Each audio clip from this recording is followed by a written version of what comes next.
అందరికీ నమస్తే అండి. ఫలప్రదంగా స్వాగతం. మనం ఈరోజు వీడియోలో ఒక జనరల్ ఇష్యూ గురించి మనం మాట్లాడుకుందాం.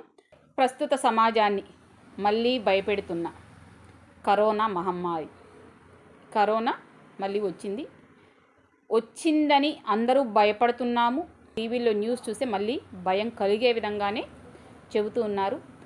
దీని పరిస్థితి ఏంటి, ప్రభావం ఏంటి, ఎవరి మీద ఎక్కువ ప్రభావం ఉంటుంది, ఏ కారణంతో వచ్చింది, ఏ గ్రహస్థితి సహకరించింది, ఎన్ని రోజులు ఉంటుంది, మళ్ళీ లాక్డౌన్ పెడతారా, మనం ఎటువంటి జాగ్రత్తలు తీసుకోవాలి, దీనికి సంబంధించి ఈ మాసఫలాలు వీడియోలో కేవలం కరోనానే కాదు, ఆరోగ్య సమస్యలకు సంబంధించి ఏది చెప్పలేదు. నేను ఈ విషయాన్నే మాసఫలాల్లో అసలు మెన్షన్ చేయలేదు.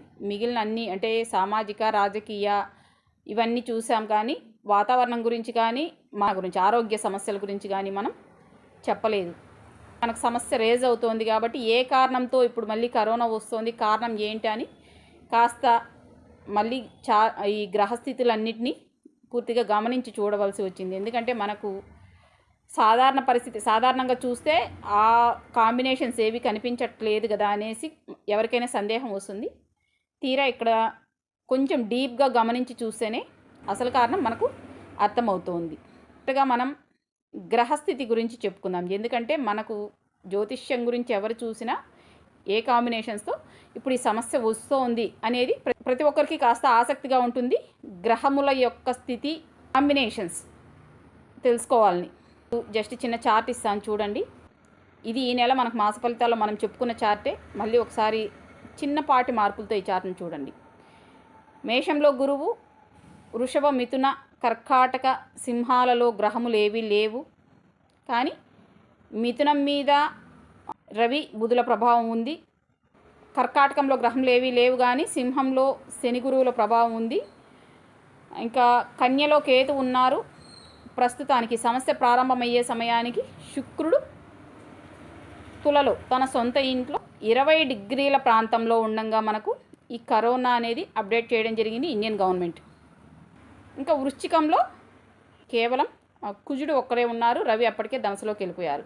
సో రవి బుధుల ప్రభావం మనం ధనుసు నుంచి చూడాల్సి ఉంటుంది. మిథునం మీద వారి ప్రభావం ఉంది. ఇంకా మకరంలో గ్రహములు ఏవీ లేవు ఈ నెలలో. అంటే ఇప్పుడు ఇమ్మీడియట్గా ఏ గ్రహాలు కూడా వెళ్ళట్లేదు. కుంభంలో శని 8.15 డిగ్రీల ప్రాంతంలో ఉన్నారు. కుంభంలో శని చంద్రులు కలిసి ఉన్న రోజే ఇండియన్ గవర్నమెంట్ ఈ కరోనా మళ్ళీ రేజ్ అవుతోంది, కొంచెం జాగ్రత్తలు తీసుకోండి అని మనకు హెచ్చరికలు చేయడం జరిగింది. రాహు మీనంలో 27.33 డిగ్రీస్ ప్రాంతంలో ఉన్నారు. ఈ గ్రహముల స్థితి. ఇంకా ఇప్పుడు మనం ఏ గ్రహముల ప్రభావంతో ఏ కారణంతో మనకిప్పుడు మళ్ళీ కరోనా రావడం జరిగింది అని తెలుసుకోవాల్సి వస్తే, వాస్తవానికి సమస్య ఇప్పుడు కాదు, గత నెలలోనే ప్రారంభమైంది. తెలంగాణలో ఎలక్షన్స్, ఇండియాలో వరల్డ్ కప్ క్రికెట్ జరుగుతోందని మనం పెద్దగా పట్టించుకోలేదు. కానీ శుక్రుడు కన్యలో ఉన్న సమయంలోనే మనం ఏదైతే మన ప్రాంతంలో మద్యపానం ఇటువంటి వాటి ద్వారా సమస్యలు వస్తాయని మనం చెప్పుకున్నామో, అదే సమయంలోనే చైనాలో మనకు మళ్ళీ కరోనా స్టార్ట్ అయింది అని మనకు పూర్తిగా న్యూస్ వచ్చింది. మన వరకు రాలేదు, మన దేశంలో కేసులు లేవు కాబట్టి మనం చెవిలో వేసుకోలేదు. సో ఇలా చూస్తే సమస్య కన్యలో శుక్రుడు ఉన్న సమయంలోనే, ఎప్పుడైతే రాహు శుక్రులు ఏకమయ్యారో అదే సమయంలోనే సమస్య ప్రారంభమైంది. ఇంకా ఎప్పుడైతే రాహు శుక్రులు కలిశారో కేతువు ప్రభావం ఉండదు అని మనం చెప్పుకోవడం జరిగింది. అదే సమయంలో మనకు కరోనా ప్రారంభమైంది చైనాలో. అమెరికాలో కూడా కేసులు రిజిస్టర్ అవుతున్నాయని మనం న్యూస్లో చూడడం జరిగింది. కానీ మన దేశంలో కేసులు లేదు కాబట్టి మళ్ళీ మనం పట్టించుకోలేదు. బయట దేశాల నుంచి మన దేశానికి వచ్చే ఈ వైరల్ ఇన్ఫెక్షన్స్ ఏది వచ్చినా మొదట కేరళ నుంచినే ప్రారంభమవుతున్నాయి. అంటే మనకు కరోనా ఫస్ట్ ఇది స్టార్ట్ అయింది కూడా కేరళలోనే స్టార్ట్ అయింది. సో ఇప్పుడు మళ్ళీ కేరళలోనే గత నెల మొత్తం అంటే శుక్రుడు తులలో ఉన్నన్ని రోజులు కేరళలో మనకు కొంచెం పెరుగుతూ వచ్చింది. సరే, కేరళలో అప్పుడప్పుడు ఈ వైరల్ ఇన్ఫెక్షన్స్ వస్తూ పోతూ ఉంటాయి కాబట్టి మనము పెద్దగా పట్టించుకోలేదు. ఇక ఎప్పుడు ఇండియన్ గవర్నమెంట్ మనకు అనౌన్స్ చేసింది అంటే, చంద్రుడు కుంభంలో ఉండగా శతభిష నక్షత్రం అంటే రాహు నక్షత్రంలో చంద్రుడు ఉండగా శని ఆధీనంలో, అంటే శని అప్పటికి 7 డిగ్రీల ప్రాంతంలో ఉన్నారు, ప్రస్తుతం 8 డిగ్రీల దగ్గరకు వచ్చున్నారు. సో రాహు నక్షత్రంలో చంద్రుడు ఉండగా శని చంద్రుడు కలిసి ఉంటూ చంద్రుడు శని ఆధీనంలో ఉన్న రోజు మనకు అనౌన్స్ చేశారు. అది రాహు నక్షత్రం శతభిష నక్షత్రంలో ఉండగా అనౌన్స్మెంట్ జరిగింది. సో అలా చూసుకుంటే మనకు రాహువు అక్కడ ఈ వైరల్ ఇన్ఫెక్షన్కు కారణమవుతున్నారు.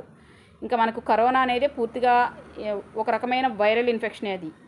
సో సమయానికి మిగిలిన గ్రహాల స్థితి మనం చూసుకుంటే కుజుడు జనవరి 1 వరకు కూడా అస్తమించే ఉంటారు. సో కుజుడు యొక్క ప్రభావం ఇక్కడ మనం పొందలేకపోతున్నాము. ఇంకా శుక్రుడు తులలో 20 డిగ్రీల ప్రాంతంలో ఉన్నారు. శుక్రుడు గురువు నక్షత్రంలోకి వచ్చారు, విశాఖ నక్షత్రంలోకి వచ్చారు. మనకు ప్రభావం పెద్దగా కనిపించకపోయినా కూడా శుక్రుడు బలహీనంగా ఉన్నట్టు కనిపిస్తూ ఉన్నా కూడా ఇక్కడ ప్రభావం చూపింది. కాస్త బలహీనంగా ఉండడమే మనకి ఇక్కడ ప్రభావం కనిపిస్తుంది. ఏంటంటే శని వీక్షణకు గురువు దొరకడం, గురు శుక్రులు ఒకరినొకరు చూసుకుంటూ ఉండడం, గురువు బలహీనంగా ఉండడం.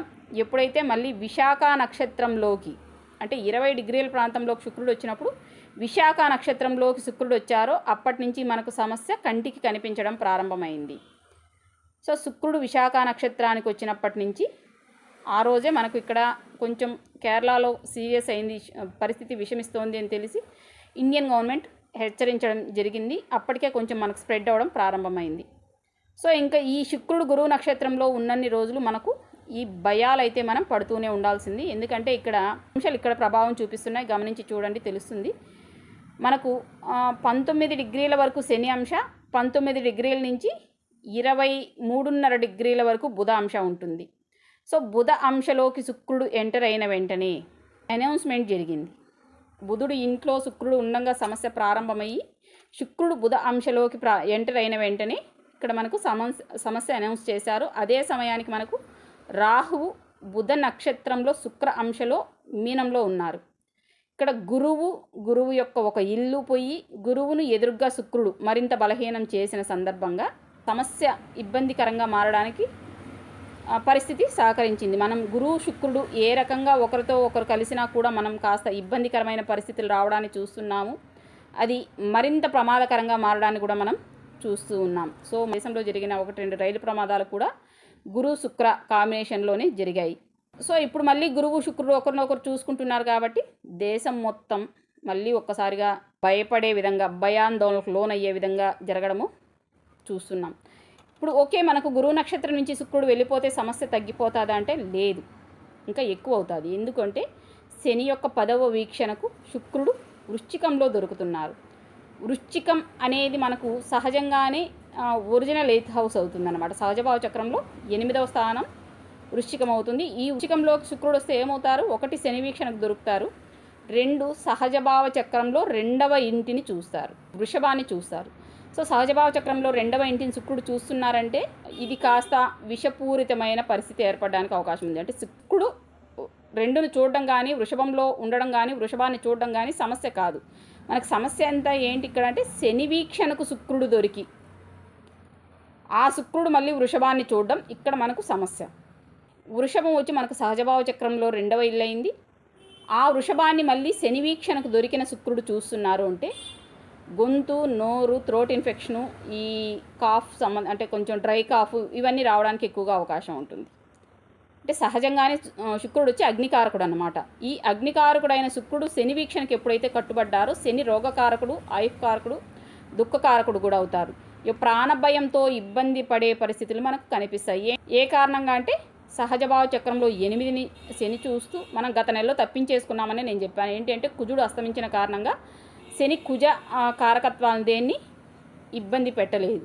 ఇప్పుడు మళ్ళీ కుజుడు యాక్టివేట్ అవుతున్నారు. అంటే ఇప్పుడు డిసెంబర్ 28, 29, 30 తేదీలో పూర్తిగా మనకు కుజుడు అస్తంగతం నుంచి పూర్తిగా బయటపడతారు. ఇప్పుడే సమయానికి శుక్రుడు 8లోకి వస్తున్నారు, శుక్రుడు వృశ్చికంలోకి వస్తున్నారు. సో మళ్ళీ కుజ కారకత్వాలు కూడా ప్రభావం చూపడం ప్రారంభం చేస్తుంది. ఎప్పుడైతే కుజుడు కారకత్వాలు ప్రభావం చూపడం ప్రారంభం అవుతాయో ఇక్కడ పెద్ద యుద్ధం ప్రారంభమవుతోంది. ఓకే, కుజుడు రాహువును చూస్తారు, అది ఒక విషయం. అయితే ఇక్కడ ఒరిజినల్ 8లోకి శుక్రుడు రావడం, అదే సమయానికి కుజుడు మనకు కుజ కారకత్వాలు కూడా యాక్టివేట్ కావడం, ఆ కారణంతో మనకు ఈ డ్రై కాఫ్ కావచ్చు, పొడి దగ్గు లేదా థ్రోట్ ఇన్ఫెక్షన్ కావచ్చు, విష జ్వరాలు రావడానికి కావచ్చు, కాస్త ఇబ్బందికరంగా పరిస్థితి మారడానికి అవకాశం ఉంది. ఇది సమాజం మొత్తానికి వర్తిస్తుంది, కేవలం ఒక వర్గానికి అని కాదు. ఈ శుక్రులు చూసుకుంటే గురుపాలిత లగ్నాల వాళ్ళకి మాత్రమే ఇబ్బంది ఉంటుంది, శనిపాలిత లగ్నాల వాళ్ళు సేఫే కదా అని అనుకోవచ్చు చూస్తున్న వాళ్ళు. కానీ గురువు వీక్షణకు మళ్ళీ ఇక్కడ రవి కుజుడు ఇద్దరు కట్టుబడ్డారు. సేమ్ టైం కుజుడు రాహువును చూస్తున్నారు. అంటే డిసెంబర్ 1 నుంచి 2 వర్గాల వాళ్ళకి, ఇటువైపు గురుపాలితులకు అటువైపు శనిపాలితులకు ఒకే సమస్య కంటిన్యూ అయ్యేదానికి అవకాశం ఉంది. ఇక్కడ మనం గత నెల మాస ఫలితాల్లో ఒక చిన్న విషయాన్ని నేను కూడా గమనించుకోలేదు. ఏదంటే బుధుడు వక్రించి మళ్ళీ వృశ్చికంలోకి వస్తున్నారు. డిసెంబర్ 28వ తేదీ ఉదయం 11 గంటలకు, అంటే 27 రాత్రి 28 తెల్లవారుజామున కుజుడు ధనుసులోకి వెళ్ళిన వెంటనే అదే రోజు 28వ తేదీ ఉదయం పగటిపూట 11 గంటల సమయంలో బుధుడు వక్రించి మళ్ళీ వృశ్చికంలోకి వస్తున్నారు. ఇది మరింత ప్రమాదకరం. మనం ఆల్రెడీ చెప్పుకోవడం జరిగింది. 2కు మించిన గ్రహాలు, ఒకే వర్గానికి చెందిన 2కు మించిన గ్రహాలు ఒకే భావంలో కలిస్తే అది ఇంటూ 10 వేసుకొని చూసుకోవాల్సి ఉంటుంది. అంటే ఇప్పుడు ఇక్కడ శుక్రుడు ఒక 100 వేసుకుంటే, శని ఒక 100 వేసుకుంటే, బుధుడిని కనీసం ఒక 50 వేసుకోవచ్చు. సో 250 ఇంటూ 10 అంటే 2500% మనం చూసుకోవాల్సి ఉంటుంది. అంటే ఒక భావం నుంచి 2500% ప్రభావం వస్తుంది అంటే ఎక్కువ స్థాయిలో కొంచెం ప్రమాదకరమైన పరిస్థితి, అది మరణ సదృశాన్ని కూడా మనం చూసేదానికి అవకాశం ఉంటుంది. సో ఇప్పటి వరకు ఉంటారు మళ్ళీ మనకు బుధుడు అంటే కేవలం ఆయన ఒక వారం రోజులు మాత్రమే ఉంటున్నారు. డిసెంబర్ 28న వచ్చి జనవరి 7వ తేదీన మళ్ళీ ధనుసులోకి వెళ్ళిపోతున్నారు. 4వ తేదీ వరకు వక్రించి వెనక్కి వస్తున్నారు. 4వ తేదీ నుంచి మళ్ళీ ఫార్వర్డ్ మోషన్లో ముందరికి వెళ్తున్నారు. ఆయన కేవలం 2 డిగ్రీల వరకు, అంటే వెనక్కు 2 డిగ్రీలు మాత్రమే ట్రావెల్ చేస్తున్నారు. 28 డిగ్రీల వరకు వచ్చి 28 డిగ్రీల నుంచి మళ్ళీ ఆయన ముందరికి వెళ్తున్నారు. కానీ ఈ 9 రోజులు అనేది కాస్త ప్రమాదకరంగానే ఉంటుంది, ప్రమాద గంటికలు మోగిస్తుంది. అంటే 3 గ్రహాల ప్రభావం సహజభావ చక్రంలో 8లో ఉంటుంది. అంటే ఇది కొంత ప్రాణాంతకమైన పరిస్థితి, మరణ సదృశమైన పరిస్థితి. అంటే ఇక్కడ ఎంతమందికి ఆ సమస్య వస్తుంది అనడం కంటే భయంతో ఎక్కువ మరణాలు సంభవించడానికి అవకాశం ఉంటున్నాయి. శుక్రభుక్తి శనిభుక్తి జరిగే వాళ్ళకు పాపగ్రహాలుగా ఖచ్చితంగా సమస్య ఉంది. బుధభుక్తి జరిగే వాళ్ళకు కొంత తక్కువ సమస్య ఉంది, కానీ సమస్య ఉంది. దశను కూడా పక్కన పెట్టండి, ఈ భుక్తులు ఇంపార్టెంట్ ఇప్పుడు మనకు. అది కూడా ఇప్పుడే కొత్తగా కానీ పాపగ్రహాల భుక్తి ప్రారంభమైతే ఈ సమస్య మరికొంత ఎక్కువ ఉండేదానికి అవకాశం ఉంది. ఓకే, జన్మజాతకంలో ఇప్పటికే దశలు అయిపోయి ఉన్న, గ్రహం బలహీనంగా ఉన్న, శుభగ్రహాలకు అగ్రహం దొరికి ఉన్న కొంత సమస్య తక్కువగా ఉంటుంది. ఇది మనం ఎవరి చార్ట్ను బట్టి వారికే చూసుకోవాల్సి ఉంటుంది. కానీ కాస్త జన్మజాతకంలో కూడా కాస్త ఇబ్బందికరమైన స్థానంలో పాపగ్రహంగా శుక్రుడు కానీ శని కానీ ఉంటూ వారి యొక్క భుక్తులు ఇప్పుడే కానీ కొత్తగా ప్రారంభమై ఉంటే ఇది కొంత ఇబ్బంది పెట్టడానికి అవకాశం ఉంటుంది. అది కూడా ముఖ్యంగా మనకు 6లో ఉన్న, 8లో ఉన్న, 2లో ఉన్న ఈ గ్రహాలు ఈ సమస్య మరింత ఇబ్బంది పెట్టడానికి అవకాశం ఉంది. సో కరోనా వస్తోంది, ఉంటుంది. ఓకే, గురుపాలిత లగ్న జాతకులకు మాత్రమే సమస్య, శనిపాలిత లగ్న జాతకులకు సమస్య లేదు కదా. ఎందుకు లేదు? శని వీక్షణకు కట్టుబడిన గురువు తను ఉన్న చోటు నుంచి తన 5వ భావం నుంచి ఫలితాన్ని ఇవ్వలేకపోతున్నారు. అదే గురువు మళ్ళీ శుక్రుడు ఇంటిని చూస్తున్నారు. ధనస్సులో ఉన్న రవి కుజులు బుధుడు ఇంటిని చూస్తున్నారు. సో రవి భుక్తి జరుగుతున్నా, కుజభుక్తి జరుగుతున్నా, శుక్రభుక్తి జరుగుతున్నా, గురు వీక్షణకు రవి వీక్షణకు, అంటే రవి ఆధీనంలో పాపగ్రహాలున్నా, గురువు వీక్షణకు కానీ గురువు ఆధీనంలో కానీ శుభగ్రహాలు కట్టుబడి ఉన్న, కుజుడి వీక్షణకు కానీ కుజుడి ఆధీనంలో కానీ శుభగ్రహాలు కట్టుబడి ఉన్న శనిపాలిత లగ్న జాతకులకు కూడా ఇదే సమస్య ఉంది. కుజుడు ధనసులోకి వెళ్ళిన తర్వాత తన 4వ చూపుతో రాహువును పట్టుకుంటున్నారు, 8వ చూపుతో కర్కాటకంని చూస్తున్నారు. మళ్ళీ సమస్య స్టార్ట్ అవుతుంది. వృశ్చికంలో 3 పాపగ్రహముల స్థితి ఉంటే, అంటే 2 గ్రహాల స్థితి, ఒక గ్రహం యొక్క వీక్షణ ఉంటే అదే పరిస్థితి మళ్ళీ ధనసులో కూడా ఉంటుంది. రవి కుజుడు ధనసులో ఉంటే వారి మీద గురువు వీక్షణ ఉంటుంది. మిగతా 2 భావాల్లో, అంటే మేషంలో కానీ సింహంలో కానీ గురువు ప్రభావాన్ని ఎక్కువగా చూపలేకపోతున్నారు. ఆ చూపలేకపోయిన మొత్తం బలాన్ని ఆయన ధనస్సులో ఆయనకు సహకరిస్తున్న మిగతా 2 గ్రహాలకు పూర్తిగా సహకారం ఇస్తారు. శనిపాలిత లగ్న జాతకులకి ఈ వైరల్ సంబంధ విష జ్వరాలు కావచ్చు, ఈ వైరల్ ఇన్ఫెక్షన్స్ కావచ్చు, కుజుడు ఇవ్వడానికి అవకాశం ఉంది. ఎలాగైతే గురుపాలిత లగ్న జాతకులకు రాహు వైరల్ ఇన్ఫెక్షన్స్ ఇస్తారో, శుక్రుడు కూడా ఇస్తారో, ఈ శుక్రుడు ఇచ్చే అన్ని రకాల ఆరోగ్య సమస్యల్ని శనిపాలిత లగ్న జాతకులకు కుజుడు ఇస్తారు. సో కాబట్టి ఇరు వర్గాల వాళ్ళకి ఈ నెల కాస్త ప్రమాద గంటికలు మోగుతున్నాయని మనం చెప్పుకోవాల్సి ఉంటుంది. సో ఎవరు తప్పించుకోవడానికి లేదు. మనం ఈ మాస ఫలితాల్లో చెప్పడం జరిగింది, అంటే ఎవరు తప్పించుకోవడానికి లేదు, అందరికీ ఇబ్బందికరంగానే ఉంది. కాకపోతే ఏ రకంగా ఇబ్బందికరంగా ఉంది అని చెప్పలేదు నేను కూడా. ఏంటంటే వస్తే చూద్దాంలే, అంటే ఇక్కడ వరకు సమస్య ఎంతవరకు వస్తుంది, వచ్చిన తర్వాత చూసుకుందాంలే అనే నేను సైలెంట్గా ఉన్నాను. కానీ సమస్య కొంచెం పెరుగుతోంది. ఈ అంటే ఈ గ్రహముల స్థితి కాంబినేషన్ నక్షత్రాలు వారి యొక్క అంశాల కారణంగా మనకి ఇక్కడ సమస్య కనిపిస్తుంది.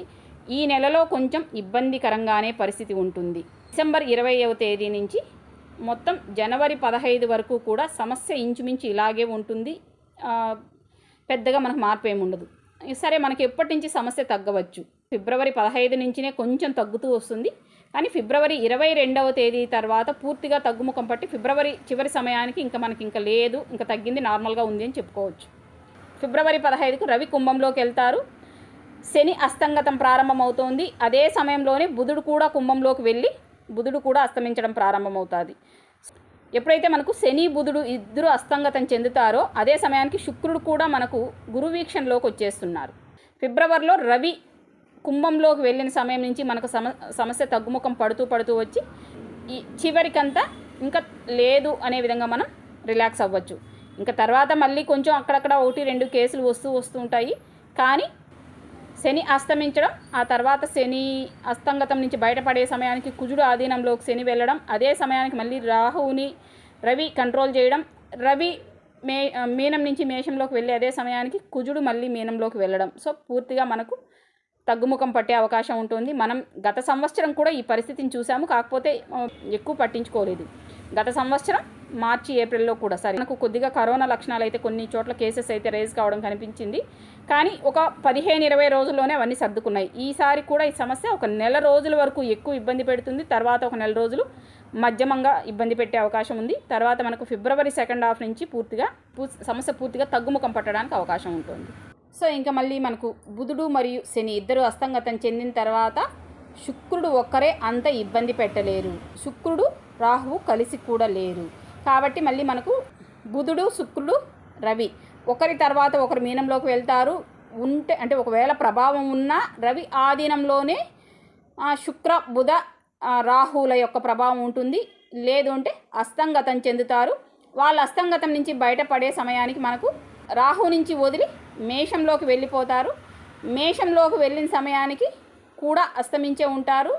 అంటే ఏప్రిల్ చివర మే నెలలోనే గురువు మేషం నుంచి వృషభంలోకి వెళ్తారు. అప్పటికి ఇంచుమించు మనకు సమస్య అంటే అంతటితో ఈ సంవత్సరంలో ఈ సమస్య పూర్తి కావడానికి, ఈ సమస్య సర్దుమనగడానికి అవకాశం ఉంటుంది. మళ్ళీ మనకు నెక్స్ట్ ఇయర్ 2025 ఏప్రిల్ టైంలో మళ్ళీ మనకి ఇలా 1-2 నెలలు సమస్య రావడానికి అవకాశం కనిపిస్తుంది. ఏంటంటే 2025లో కూడా మళ్ళీ రాహువు శని శుక్ర బుధ అందరూ కలుసారు. ఆ సమయంలో మీనంలో అంటే మనకు మీనంలో కలిసే వాళ్ళందరూ మళ్ళీ 6ను చూస్తారు. కాబట్టి 2025లో మార్చి ఏప్రిల్ ఈ 2 నెలల్లో కొంతవరకు మళ్ళీ మనకు కరోనా కేసెస్ ఇప్పుడు వచ్చిన విధంగానే మళ్ళీ రేజ్ కావడానికి అవకాశం ఉంది. అదే సమయంలో మళ్ళీ వృషభంలో ఉన్న గురువును కూడా కొద్ది రోజుల పాటు శని మళ్ళీ తన చూపుతో చూస్తారు. కాబట్టి 2025 మార్చి ఏప్రిల్లో కూడా మళ్ళీ కొంత ఈ సమస్య రావడానికి మనకు నెక్స్ట్ ఇయర్ అవకాశం ఉంటుంది. సో ఇది మనకు అలవాటు చేస్తోంది. అప్పుడప్పుడు వచ్చి మనకు 1-2 నెలలు ఉండి ఇబ్బంది పెట్టి అలవాటు చేస్తోంది. కానీ మనం కొంత భయపడే అవసరం అయితే కొంచెం తక్కువగానే ఉంటుంది. కారణం ఏంటి అంటే ఇప్పటికీ మనకు మొదట వచ్చిన సమయంలోనే కొంత మన శరీరాలకి అలవాటు చేసేసింది. కాబట్టి మన శరీరం ఆ సమస్యని రోగాన్ని తట్టుకునే దానికి సిద్ధంగానే తయారై ఉంటుంది.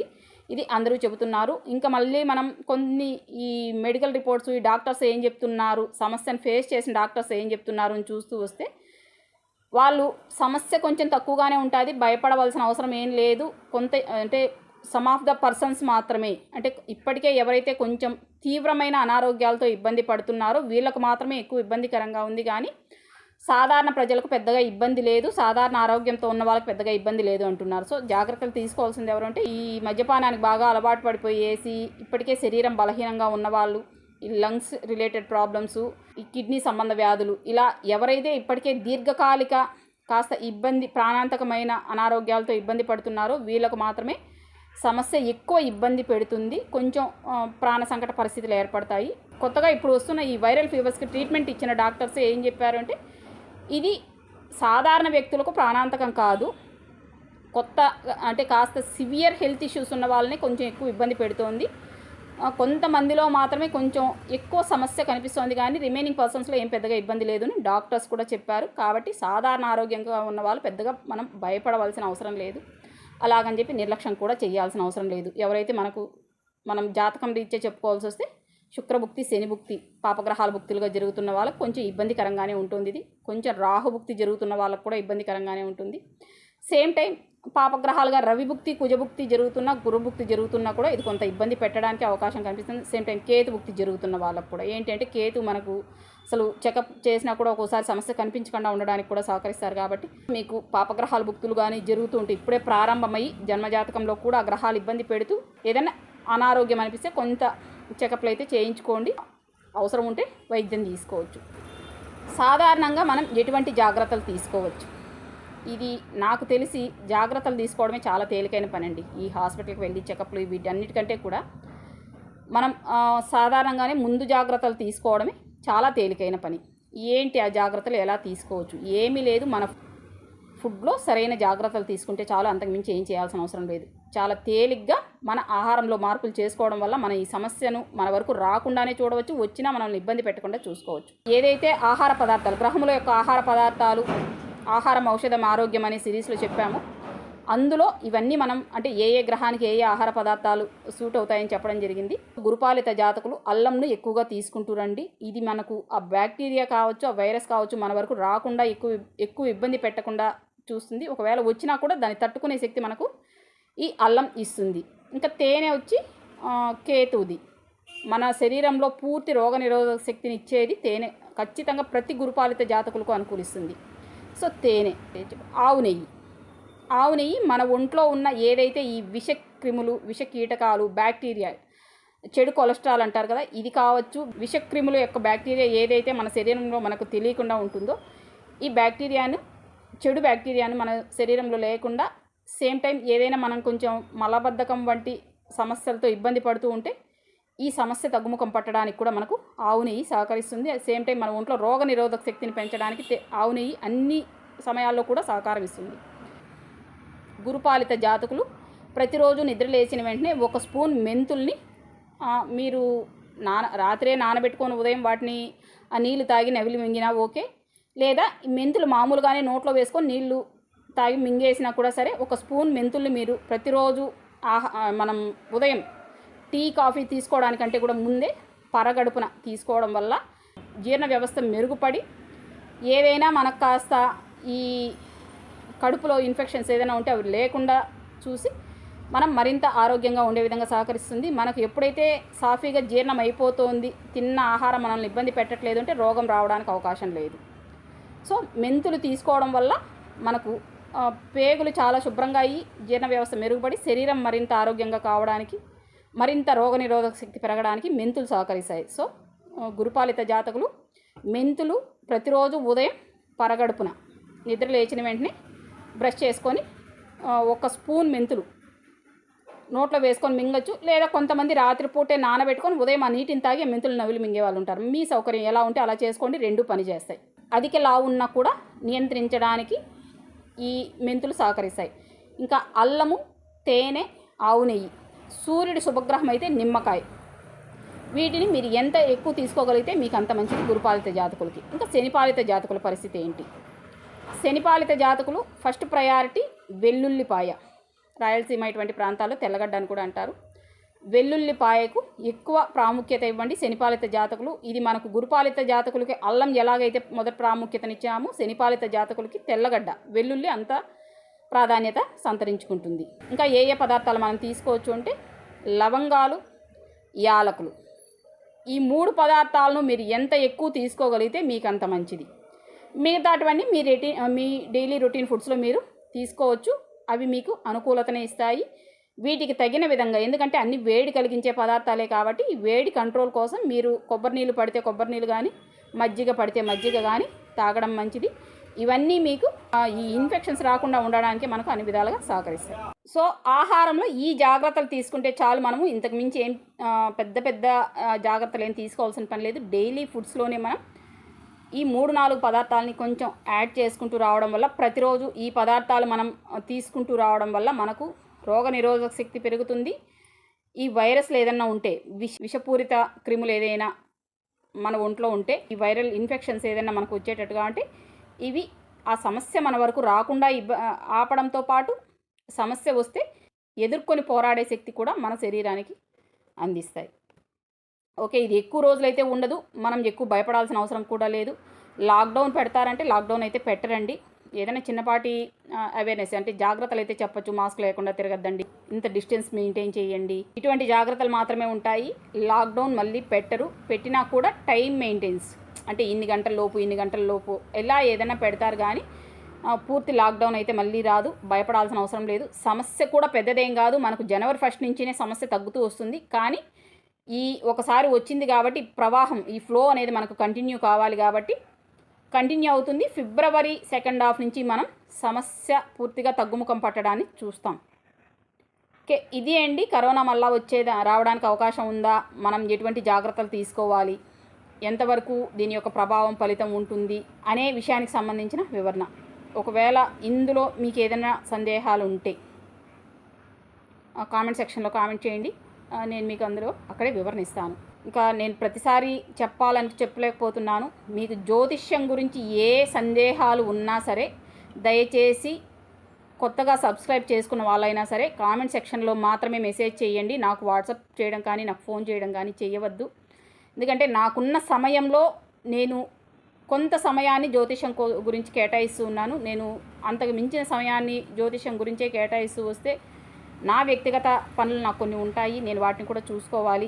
అందువల్ల అర్థం చేసుకోండి. సమాజానికి అసలైన జ్యోతిష్యాన్ని అందించాలని ఒక సదుద్దేశంతో మాత్రమే ఈ యూట్యూబ్ ఛానల్ రన్ చేస్తున్నాను. కానీ ఒక గృహిణిగా నాకంటూ కొన్ని బాధ్యతలు ఉంటాయి. నా బాధ్యతలు నేను చూసుకుంటూ దొరికిన ఖాళీ సమయంలో మాత్రమే నేను ఈ వీడియోస్ రెడీ చేసుకోవడం కానీ, లేదంటే రిప్లైస్ ఇవ్వడం కానీ, లేదా కన్సల్టేషన్స్ ఏదైనా వస్తే ఆ కన్సల్టేషన్ తీసుకోవడం కానీ ఇవన్నీ చేస్తూ ఉంటాను. కాబట్టి మీరు ఏ సందేహమైనా సరే జ్యోతిష్యం గురించి అడగండి, ఖచ్చితంగా నేను మీకు సమాధానం ఇస్తూ ఉన్నాను. మేము ఆస్ట్రాలజీ నేర్చుకుంటూ ఉన్నాం, మాకు సమాధానం ఇవ్వండి అంటే 300 మందికి పైగా అక్కడ జ్యోతిష్యం నేర్చుకుంటున్న వాళ్ళే ఫాలో అవుతున్నారు. సో కాబట్టి మీరు ఏ సందేహమైనా సరే జ్యోతిష్యం గురించి ఎటువంటి సందేహమైనా సరే మీరు ఛానల్లోనే అడగండి, నేను ఖచ్చితంగా మీకు సమాధానం ఇస్తాను. అంటే మీ జన్మజాతకం గురించి ఏదైనా సందేహం అడగాలనుకుంటే మీరు గ్రహాలు, డిగ్రీలు ఇవన్నీ పెట్టద్దు. ఎందుకంటే ఏ గ్రహం యొక్క దశ అయిపోయింది, ఏ గ్రహం యొక్క దశ కాదు కొన్ని సందర్భాల్లో తెలియదు.